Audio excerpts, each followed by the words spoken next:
belíssima questão e até a nossa próxima aula. Tchau, pessoal. Hoje, o que é calor sensível? O Aldo vai falar sobre uma forma de energia denominada calor. Ele vai explicar, por exemplo, por que numa praia ao meio-dia a areia está quente e a água do mar está fria. E também por que nos desertos, durante o dia, a temperatura pode atingir 50 graus Celsius e à noite 0 graus Celsius. Olá, tudo bem com vocês? Então vamos hoje explicar, fazer alguns comentários sobre uma forma de energia denominada calor. Calor é uma forma de energia que passa de um corpo para outro quando entre esses corpos nós tivermos uma diferença de temperaturas. Por exemplo, imagine um corpo com uma temperatura 50 graus Celsius e outro corpo a temperatura 20 graus Celsius. Então, entre esses dois corpos existe uma diferença de temperaturas. Então nós teremos passagem de energia do corpo de maior temperatura para o de menor temperatura. Essa forma de energia que passa de um corpo de maior temperatura para o de menor temperatura é denominada calor. Então calor é uma forma de energia que passa de um corpo de maior temperatura para o de menor temperatura. Acompanhe aqui no visual que nós temos. Aqui vocês têm a chama de uma vela, ou pode ser a chama do fogão, né? Aqui está a chama. E aqui em cima nós temos um corpo. A temperatura da chama é maior que a temperatura do corpo. Então nós teremos passagem de energia da chama para o corpo. Essa passagem de energia vai caracterizar justamente o calor. Calor é uma forma de energia que passa do corpo de maior temperatura para o de menor temperatura. Agora, esse corpo vai receber essa quantidade de energia, calor. E essa quantidade de energia pode ser calculada. E para calcular essa quantidade de energia, nós vamos examinar duas situações. Então, quando um corpo recebe calor, nós poderemos ter dois tipos de situações. Primeira situação, o corpo recebe calor e a sua temperatura aumenta. Segunda situação, o corpo recebe calor e a sua temperatura não aumenta, fica sempre constante. Nesse caso, nós teríamos uma mudança de estado. Por exemplo, nós temos o corpo no estado sólido, fornecemos calor a ele, a sua temperatura não aumenta, ele vai passar para o estado líquido, nós teremos uma mudança de estado. Ou o corpo no estado líquido, fornece calor, sua temperatura não aumenta, permanece sempre constante. Mas nesse caso, vai passar do estado líquido para o estado vapor. Então nós temos duas situações quando o corpo recebe calor. A sua temperatura poderá aumentar, ou sua temperatura constante, nós teremos mudança de estado. Hoje nós vamos analisar a primeira situação. O corpo recebe calor e sua temperatura aumenta. Nós poderemos calcular a quantidade de calor que esse corpo recebeu quando a sua temperatura aumentou.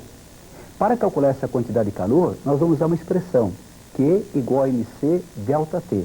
Acompanhe aqui no visual para vocês entenderem bem isso. Então essa chama aqui forneceu calor ao corpo, ele recebeu calor, sua temperatura aumentou. E para calcular a quantidade de calor que esse corpo recebeu, nós poderemos usar essa fórmula que está aqui, olha. Q igual a MC delta T. Q é a quantidade de calor que o corpo recebeu, M é a massa do corpo, C é o calor específico do corpo e delta T é a variação de temperatura. As grandezas que nós vamos usar, essas grandezas, nós vamos usar as seguintes unidades para essas grandezas. Para o calor específico, nós vamos usar caloria por grama por grau Celsius. Nessas condições, a temperatura, a variação de temperatura, a unidade vai ser grau Celsius, a massa vai ser grama, a unidade, e a quantidade de calor, a unidade vai ser caloria. Agora vamos fazer alguns comentários sobre esse C, que é o calor específico. O calor específico depende de vários fatores. O calor específico depende, por exemplo, da natureza do corpo. Então, se nós tivermos um corpo de ouro, ele terá um calor específico. Um corpo de prata, outro calor específico. De alumínio, outro calor específico. Então, cada corpo terá um calor específico. O que representa isso, cada corpo um calor específico? Então, vamos voltar ao visual para nós explicarmos melhor o que significa isso. Então, aqui nós temos a prata, com calor específico 0,06 caloria por grama por grau Celsius. E aqui o ouro, com calor específico 0,03 caloria por grama por grau Celsius. O que significa isso? O calor específico da prata é diferente do ouro. Para explicar, vamos imaginar o seguinte. Vamos considerar 100 gramas, a massa de 100 gramas de ouro e a massa de 100 gramas de prata. Vou aumentar a temperatura em 10 graus para o ouro e para a prata.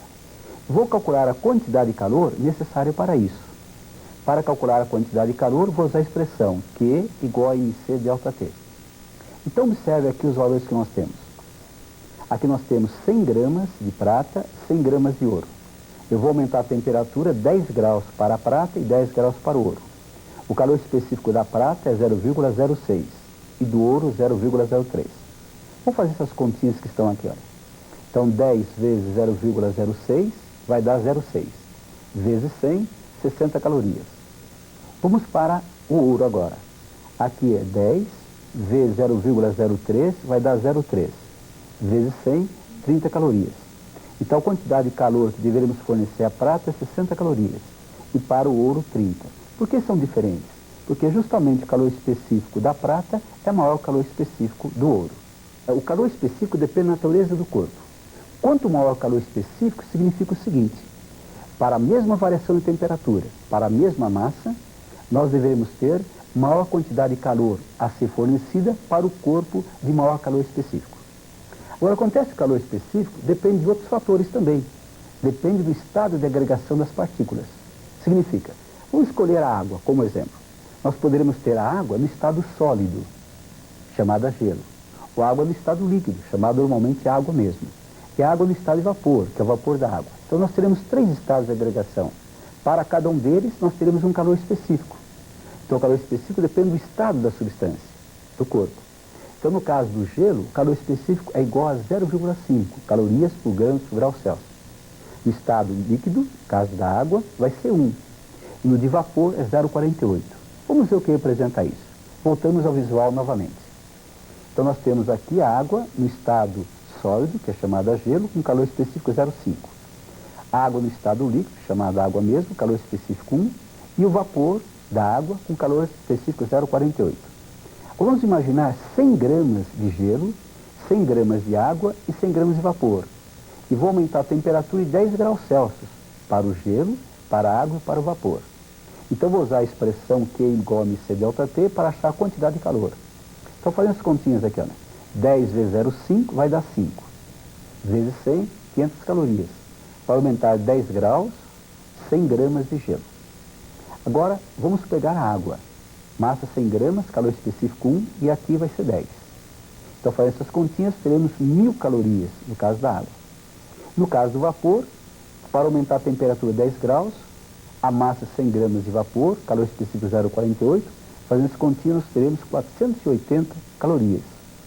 Então, acontece o seguinte: se nós tivermos, por exemplo, 100 gramas de água, 100 gramas de gelo e 100 gramas de vapor, se nós quisermos aumentar 10 graus o gelo, 10 graus a água e 10 graus o vapor, devemos fazer o seguinte: devemos fornecer maior quantidade de calor para a água, porque o calor específico é maior do que para os outros. Então, quanto maior o calor específico, maior a quantidade de calor que nós devemos fornecer para a mesma massa e mesma variação de temperatura. Agora, nós vamos fazer um pequeno exercício que cai na FUVEST para comentar justamente a situação que nós examinamos. Acompanhe novamente aqui o visual. Aqui nós temos então um exercício que cai na FUVEST, sobre a forma que nós comentamos. O exercício diz o seguinte: uma pessoa bebe 500 gramas de água a temperatura 16,6 graus Celsius. A temperatura de equilíbrio térmico da água com a pessoa é 36,6 graus Celsius. O calor específico da água é 1 caloria, grama, grau Celsius. Determine a energia que a pessoa transfere para a água. Então vamos resolver esse exercício. Acompanhe nessa nova tela. Nós temos então água com massa em cima M, 500 gramas. E a temperatura é 16,6 graus Celsius. O calor específico é 1 caloria, grama, grau Celsius. E a temperatura final, 36,6 graus Celsius. Determinar a energia que a água recebeu. Então esse copo com água, essa água, está a temperatura 16,6. Quando a pessoa toma essa água, a temperatura da água vai aumentar, até atingir o valor 36,6. A temperatura da água aumentando, a água recebeu calor. Para calcular essa energia, esse calor que a água recebeu, poderemos usar a expressão Q igual a mc delta T. A massa é igual a 500 gramas de água, calor específico é 1, e a temperatura variou de 16 para 36,6. Aqui está a variação de temperatura. Essa continha aqui nós teremos 20 graus, a variação de temperatura. Multiplicando 500 por 20, vamos ter 10.000 calorias. É a quantidade de calor que a água recebeu para aumentar a sua temperatura.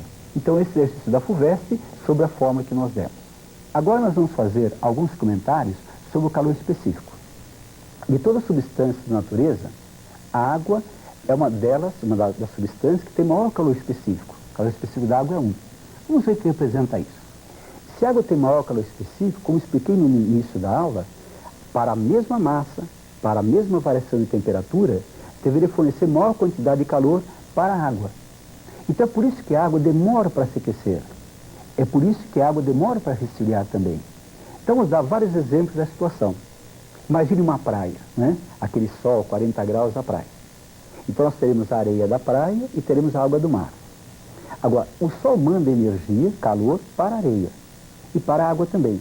Como o calor específico da água é maior, então vai demorar mais para aquecer do que a areia. Então lá para as 11 horas a areia está bem quente, a gente não consegue nem colocar o pé na areia. E a água ainda está fria, porque demora para se aquecer, porque o calor específico da água é maior. Agora, à noitezinha, né, ao entardecer, justamente o contrário. Aí o sol se põe, então nós teremos calor saindo da areia e calor saindo da água. Mas acontece que a água tem maior calor específico, ela demora para se esfriar, e a areia se esfria rapidamente. Então por isso que à tarde, à noite, a água está mais quente do que a areia. Por isso que é mais gostoso tomar banho à noite, né? Aquela água do mar está bem quentinha. Mas outro fenômeno interessante que acontece também por isso. Durante o dia, lá para as 11 horas, a areia está bem quente. Então o ar sobre a areia está a temperatura maior que o ar sobre a água. Como a temperatura do ar sobre a areia é maior, então a densidade dele é menor. Então esse ar vai subir. Em seu lugar vem o ar proveniente lá do mar. Então durante o dia nós teremos uma brisa do mar para a terra, uma brisa mais fresca. À noite é justamente o contrário. À noite nós temos água do mar mais quente que a areia. Então o ar sobre o mar, à noite, está mais quente do que sobre a areia. Em consequência, a densidade é menor e o ar vai subir. Então o ar que está aqui na Terra vai ocupar o lugar do ar que estava lá, que ele subiu. Então à noite nós teremos uma brisa da Terra para a água, para o mar. Outra situação interessante também. Como o calor específico da água é enorme, de certa forma a água regula as temperaturas nessas regiões com muita água. No litoral, numa cidade que tem um lago próximo, por exemplo. Então a existência de água regula a temperatura, porque ela demora para se aquecer e demora para se resfriar. Então nesses lugares a temperatura praticamente não varia, quando existe grande quantidade de água. Agora nos lugares que não há água, no caso de deserto, nós poderíamos ter muitas variações de temperatura, variações enormes de temperatura. Nós poderíamos ter, por exemplo, durante o dia, temperatura 50 graus Celsius, à sombra, e à noite a temperatura caía a 0 graus. Isso acontece porque não existe água controlando a variação de temperatura.